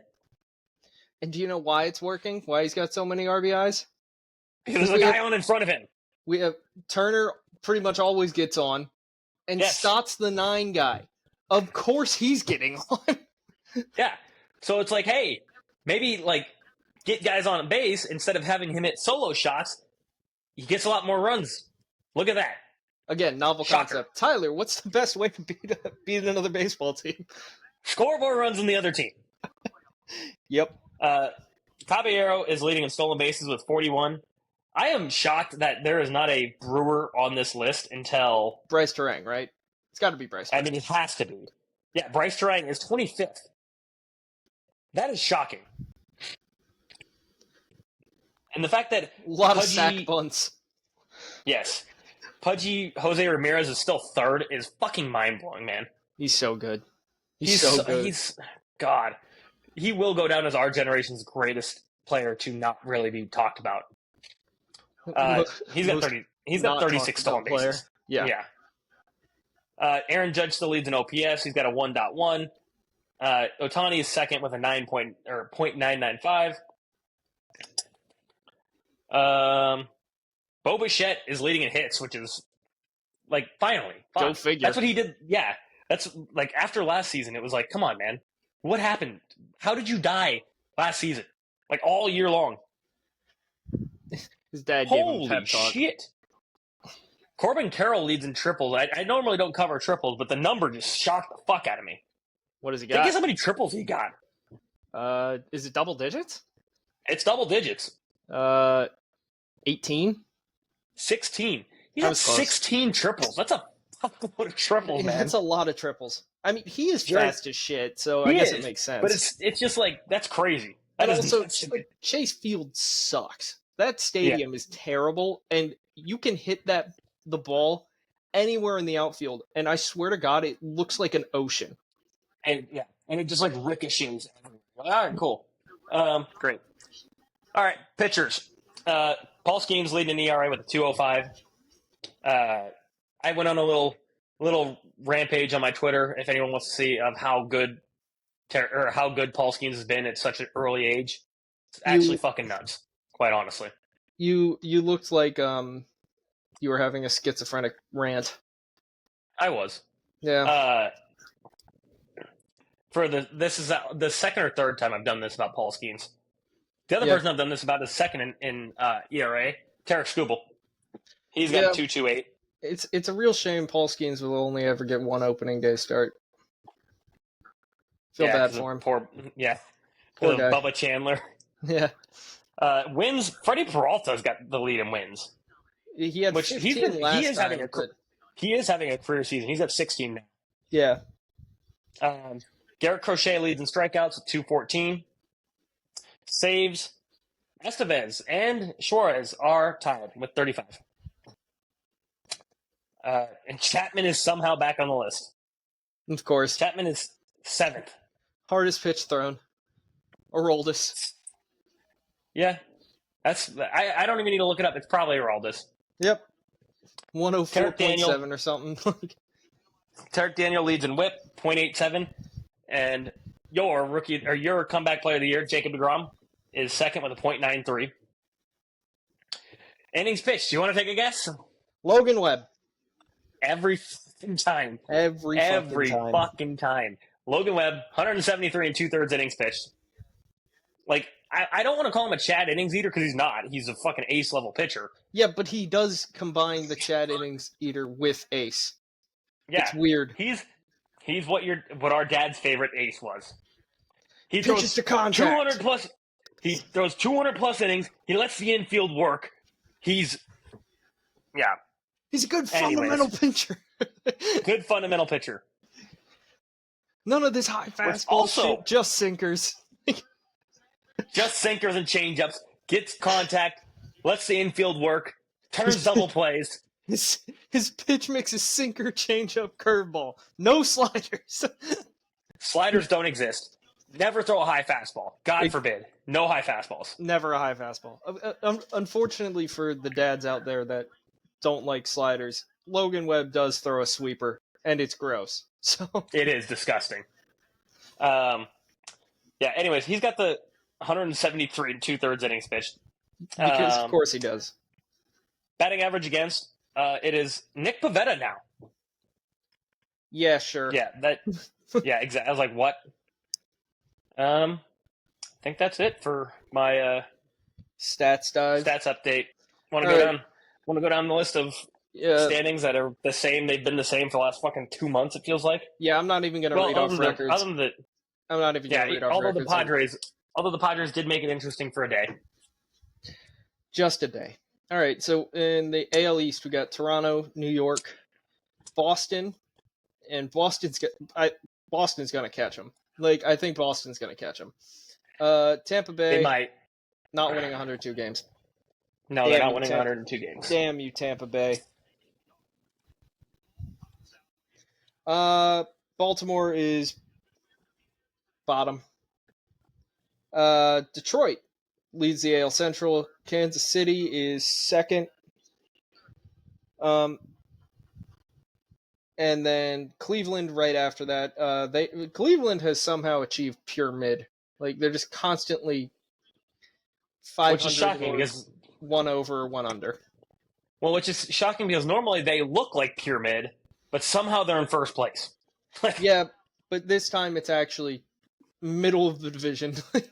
They got there. Good for you, Cleveland. Finally, pure mid. Minnesota is fourth, and the Chicago White Sox baseball team. Yeah, they're a baseball team. After being last place last year and being the worst team we've ever seen in history, we've got another, and we'll get to them. Yes. Houston, how are we here? Jordan is dead. Water is wet. The sky is blue. the Astros win the AL West. Seattle's getting there. They're close. They're only 3 They games are back. close. But, like, Jordan hasn't Jordaned at all. But I'm also in the point where, like, he still scares me. He's terrifying. I wouldn't want to pitch to him. Yeah, like, if it's playoffs, I'm already getting, like, just flashbacks of Robbie Ray versus him. That was the dumbest decision I've ever seen. No, Like, I agree. Like, The first fastball, I was like, he just missed that. Do not throw him another fastball, but you're going to do it, aren't you? And then he did it, and I was he like, did it, and it was the exact same location. uh-huh. I was And like, he missed it by, the first time, by, like, that much. And I was it like, was still a nuke, but it went foul. yeah. I was like, cool. You're playing with fire. And then he was like, you know what? I'm going to jump in the fire. Scott Cervais galaxy brained the shit out of that one because that was so dumb. Like, Yep. out of anyone in the Seattle pitching staff, Robbie Ray. Yes. Not that Robbie Ray is bad, but that situation did not equate. Call for Robbie Ray. It did not call for Robbie Ray. It also did not call for a fastball down the fucking dick. No. It called for slider away. Yes. After that, you got Texas, still drunk. Like you said last time, 2-day hangover. Not great. Yep. Then the Anaheim Angels are in last place. All right, moving on to the National You forgot League. the Athletics. Oh, yeah. Okay, so the Athletics are 4th. Yeah. Big news. National League East. The Oakland Athletics are 4th in the AL West, just in case anyone was worried about that. National League East. Philadelphia Phillies lead by 5 games. The Mets are 2nd. Marlins are 3rd. Good for you, except they've gone on a losing streak recently, I guess, because they were close to 500, and now they're 9 games out of 500. Atlanta Braves, 4th. That's totally what I expected to say at the beginning of the season. Yeah. Thought what we all expected. Yeah. And the Nats are last, and good God, Nats. They're bad. Yeah. Central. Witchcraft Brewers, 1st, with the best record in all of baseball. 84 wins, by the way. What the fuck? We still have a month to play. Yep. If you told me they won 84 games at the end of the season, I'd be like, that makes sense. If I told you they won 84 games for the end of August, whatever you smoked, I want it. Yeah, exactly. And then Chicago Cubs, 2nd. Cincinnati is 3rd. Not wrong, just early. Not wrong, just early. I'm not so sure about their playoff picture, mostly because of their offense. If they got into the playoffs, I'd be scared of their rotation, but not their offense. Yeah, their offense. I mean, what sucks is they have names in the offense. They just they don't have enough. How to play. Yeah, it's and also, oh my god, dude! Like, could you imagine going into a series with the 2-headed monster, a Hunter Green, Andrew Abbott, and then like Nick Lodolo mixed in there? Yeah, Brady Singer if you need him. And Brady Singer is coming out of the bullpen. Like, that's and who's Chase Burns? Like, I like I said, not wrong just early. I'll pick them to win the division next year. Yes. Why are they speed running the Mariners experiment right now? Like, yeah, like pitching staff demon mode, offense pure shit. Like, yes. Hey, Mom, we're on TV. Yeah. Ellie, you let me down, man. You really let me down. I believed in you. St. Louis Cardinals are right on the Reds' tail. And then the Pirates are the Pirates. All right. Yeah. Now, everyone's favorite division. Not really. I don't like anyone here. The NL West. I mean, I don't mind the Padres. I don't mind the Padres. I just find some of their... Actually, it's not true. I like every other team except for one, and I wish any other team would win the division, but they're not going to. Nope. Because the Padres decided to go on a losing streak. What the fuck are the Giants doing going on a 6-game win streak?